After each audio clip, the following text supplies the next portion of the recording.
my name is Lisa, and today I want to tell you a story entitled Dreamers.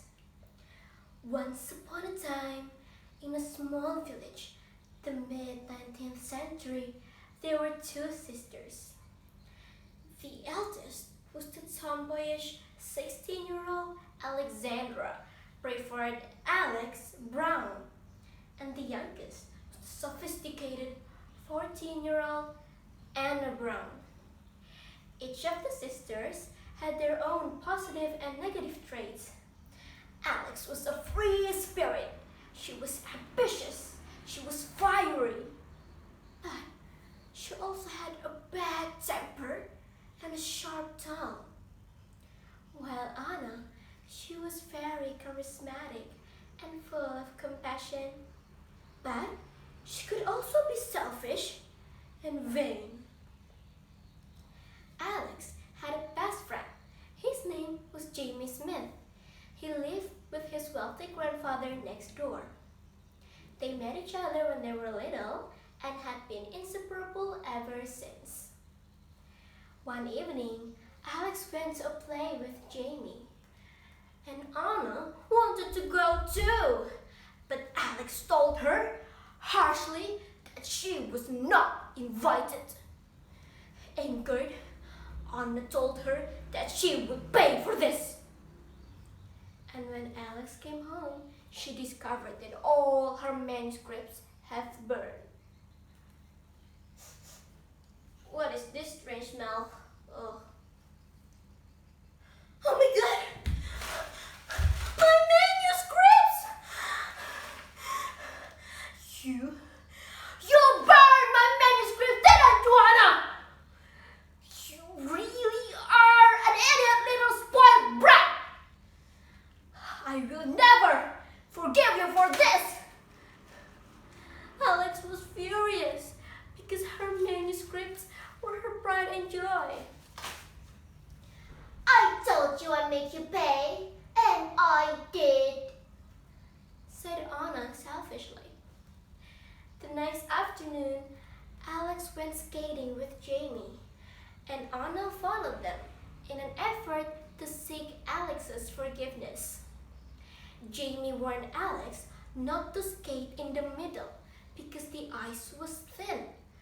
But Alex deliberately didn't pass on the message to Anna. Anna slipped and fell through the ice. Alex and Jamie immediately rescued her and brought her home. At home, Alex confessed to her mother that when she lost her temper, she could hurt anyone and enjoyed it. Her mother then told her that she would learn to control her temper in time. Anna and Alex ended their quarrel and made up. On one sunny Sunday, the Brown sisters discussed their dreams with their mother. I intend to make my own way in the world. I want to do something heroic, like riding mountains of books, said Alex passionately. Besides being the best painter in the world, I want to marry a rich man and live prosperously.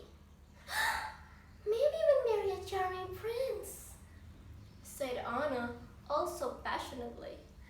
Not liking what she was hearing, Alex criticized Anna's dreams. For God's sake, Anna, you always talk about marriage every single day. It is not the only end and aim of a woman's life, you know. Anna argued. That's kind of why I talk about it every single day. I think the only way for women to get out of poverty is by getting married.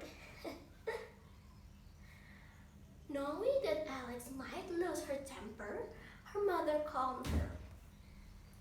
Alex, just because Anna's dreams are different than yours doesn't mean they are wrong. And Anna, it is natural to think of marriage at a young age, but I don't want you to marry a rich man only because they are rich. I know, darling, money is a needful thing, but it is not the only price to strive for. Life is so much more than that. I would rather see you a poor man's wife if you were happy and beloved than a queen on throne, but without love or peace. The Brown sisters felt so relieved to hear their mother's wise counsel. 4 years passed by, and Jamie finally confessed something to Alex. Guys, what do you think he would say? Yes, you are right. He got down on his knees and proposed her. But with a heavy, heavy heart, Alex rejected. Oh, my sweet Jamie. We have been best friends for so long. We're too much alike, you and I. And believe me, I tried, but I just can't love you in that way. Finding it hard to listen, Jamie asked if there's anything more she might add. Alex added, if it makes you feel any better, I don't think I will be married anytime soon. I'm happy as I am. I love my liberty too well to be in a hurry to give it up for any man.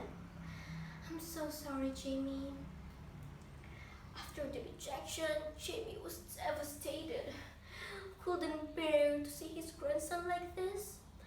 Mr. Smith suggested that Jamie should go to Europe for a while. Jamie reluctantly agreed and left. In the meantime, Alex went to New York to pursue her career. Unfortunately, since her epic female heroine adventure tales always got rejected by every publisher, simply because the main female character didn't marry in the end, she started to write about politician scandals. She was not proud of these stories, as they were not moral or profound in any way, but they did, however, provide her with a lot of money, which she always sent to her poor family. After a year, Alex received a letter with the shocking news, saying that her father had died during the war. Heartbroken, Alex went home to grieve with her family. But at home, she found out a no less surprising news. It was that Jamie had gotten married with Anna, her little sister. She definitely didn't see this coming, neither did you, I presume. Anna revealed that they met in Paris when she was taking her painting courses, and they fell in love with one another. Alex was very pleased to hear this, but with her father's gone and her little sister off marrying her best friend, it made her feel so lonely, more than ever. Feeling despair, she confided to her mother, I'm just so sick of people saying that marriage is all a woman is fit for, when there's so much more a woman can offer to this world. And I want to be the change I wish to see, Mother, I really do. But for now, I'm just so tired. And I'm so lonely. Her mother then reminded her that it was okay to feel sad and lonely sometimes. After a few months, Alex decided not to let her sadness of the past destroy her future. Thus, she returned to New York and began to write an autobiographic novel about her and her family. The novel became a huge success, a bestseller even, and Alex became a very successful author. The money that she had earned, she spent it to make a school that opened to any children, regardless of their background. The end.